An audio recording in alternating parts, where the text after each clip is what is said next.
Mana? Ini. Ya udah. Hari ini setelah kami selesai untuk memberikan keterangan terkait penyelidikan laporan kami, saya juga bersama kuasa hukum AJPNKU, Ibu Fani dan Pak Jajang, dan beserta keluarga saya, ini kakak saya, keluarga saya semua di belakang, mau update juga terkait kasus ini untuk teman-teman semua bahwa progres terus berjalan. Hari ini pemeriksaan, penyelidikan berjalan dengan lancar, dan kita berharap dan terus mendorong dan mengapresiasi juga Polri untuk bisa terus melakukan apa yang menjadi tanggung jawab dengan sebaik-baiknya. Jadi kita berharap semua proses ini bisa berjalan sesuai ekspektasi bahwa semua orang sama di mata hukum. Gitu. 11. Ada 11 pertanyaan kira-kira. Buat kami permintaan maaf itu nggak eksis ya, nggak ada, karena memang permintaan maaf yang lahir dari penyesalan dan rasa bersalah itu nggak pernah ada. Jadi apapun permintaan maaf yang ada di media itu kami nggak tahu, dan kami tidak selalu sepakat bahwa permintaan maaf itu tidak pernah ada. Dan lagi-lagi secara hukum permintaan maaf itu tidak pernah menggagalkan proses hukum gitu. Jadi itulah alasan kami tetap melanjutkan ini, karena memang dari awal. Jadi gini teman-teman, fase permintaan maaf itu buat kami sudah lewat itu. Harusnya sebelum ada kisruh ini, sebelum ada langkah-langkah ini, permintaan maaf harusnya terjadi gitu ya. Tapi itu tidak pernah terjadi, makanya kami memutuskan untuk lanjut proses hukum. Pintu damai juga nggak sih sama kita ini? Nggak ada pintu yang ditutup, karena narasi damai itu nggak pernah ada gitu. Jadi memang ya saya melakukan apa yang menjadi keyakinan yang harus saya lakukan bersama tim kuasa hukum, bersama keluarga, bahwa nama keluarga kami sudah dihina, sudah dilecehkan gitu, dan ini menjadi showcase yang buruk buat generasi bahwa hal-hal yang berhubungan dengan etika ini pelan-pelan sudah mulai tergerus nih spiritnya gitu. Jadi dengan kasus ini kita percaya bahwa kehormatan itu adalah milik siapapun, sekalipun keluarga saya di kampung, orang kecil, sekalipun saya juga yang tidak sebesar siapapun gitu, beliau gitu, termasuk Ahmad Dhani gitu, tetap harus dihormati. Dan harusnya teman-teman, saya memperjuangkan ini semata-mata bukan untuk diri saya sendiri, buat keluarga besar saya dan untuk semua orang yang memiliki marga dan percaya bahwa marga itu menyangkut kehormatan keluarga. Nggak ada. Ahmad Dhani itu terakhir WA saya itu, saya ulang ya biar semua clear ya, terakhir WA saya itu terkait ada kesalahan Kompas TV menulis nama saya di running text berita dari Ryan Pono menjadi Ryan Pohon. Dan itu sudah diklarifikasi sama pihak Kompas TV, meminta maaf secara langsung by chat WA, dan saya sudah anggap clear. Dan Dhani dengan capturean itu, Ryan Pohon itu dia WA saya, dia bilang, "Bro, ini TV kurang ajar nih, harus dituntut juga." Gitu, secara nggak langsung itu bentuk dari ngenyek juga ya. Itu, dan dia tidak pernah menganggap semua ini serius, dan saya nggak bales. Gitu. Yang pasti inisiasi itu tidak datang dari kami. Gitu. Inisiasi hukum sudah kami ambil, dan kami bertanggung jawab terhadap itu. Jadi ide gagasan itu harus datang dari orang-orang yang merasa bersalah, yang sudah melakukan kesalahan. Selama inisiasi itu tidak datang, ya berarti ya ini proses terus berjalan. Dan gimana ya, Ahmad Dhani kan bilang dia orang radikal, saya radikal.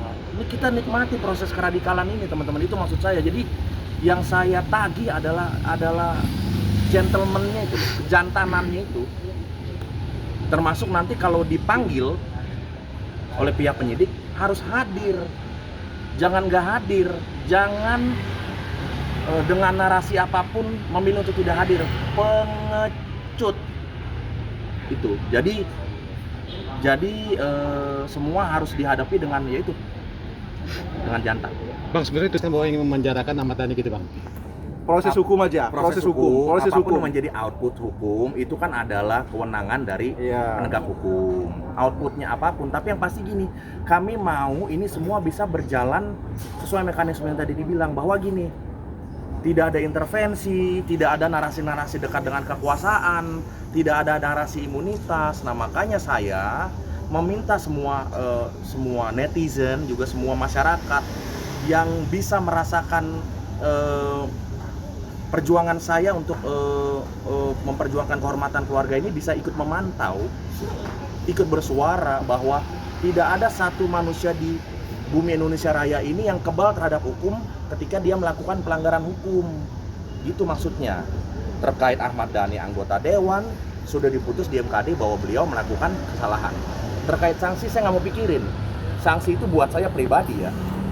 Sanksi permintaan maaf itu juga sudah bertabrakan dengan kode etik juga. Karena permintaan maaf itu adalah hal yang paling basic, yang paling dasar ketika orang melakukan kesalahan harus minta maaf.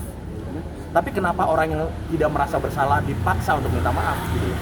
Tapi ketika dia diputuskan bersalah, itu yang penting buat kami, bahwa itu menjadi rujukan buat penegak hukum bahwa Ahmad Dhani bersalah dalam hal ini gitu. Itu tinggal nanti resiko hukumnya seperti apa, ya itu kembali ke proses hukum. Dan gini, saya mau ulangi lagi ya, fase permintaan maaf itu sudah lewat loh sebenarnya. Tapi kan gagasan permintaan maaf itu kan datangnya dari MKD kan, dan itu berupa sanksi gitu. Jadi sanksi itu juga artinya menjadi subjektif juga. Sementara sanksi yang kami mau secara subjektif juga sebenarnya bukan permintaan maaf, karena itu terlalu receh kan gitu. Jadi jangan lagi kita ada di frame permintaan maaf, enggak. Sudah lewat fase itu, karena yang harusnya terjadi permintaan maaf jauh sebelum kejadian-kejadian ini gitu teman-teman. Jadi jangan lagi di framing ke sana. Framingnya adalah pertanggungjawaban hukum ketika semua berkas memenuhi unsur, sudah diberikan segala macam. Jadi kalau Ahmad Dhani dipanggil, jangan lari. Seperti yang tadi Pak Jajang bilang, kalau memang merasa tidak bersalah, buktikan bahwa kau tidak bersalah. Buat siapapun, buzzer, entah fans dari Dhani, entah Baladewa, semua yang membuli saya. Buat saya nggak pernah hiraukan, bukan karena saya benci sama kalian, enggak. Kalian nggak pernah ada di sepatu saya, gitu. Dimana yang bisa membela kehormatan keluarga saya untuk saat ini, ya cuma saya dari Jakarta, keluarga saya di kampung, resourcesnya, sumber dayanya terbatas, gitu kan. Jadi apapun terkait narasi-narasi pansos, please lah.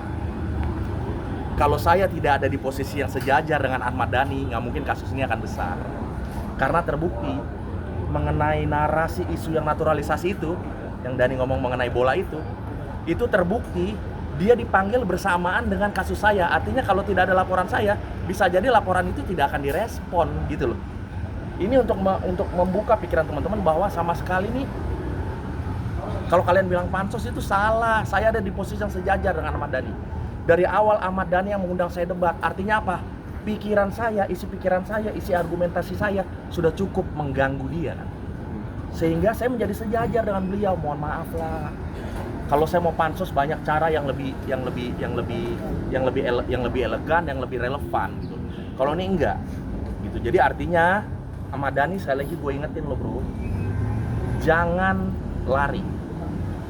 Buktikan lu orang yang radikal, buktikan lu orang yang gak wise, buktikan lu orang yang punya nyali. Teman-teman jadi saksi semua ya.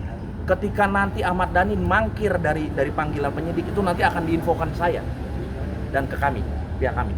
Dan itu akan kami blast di media betapa Ahmad Dhani itu ternyata pengecut.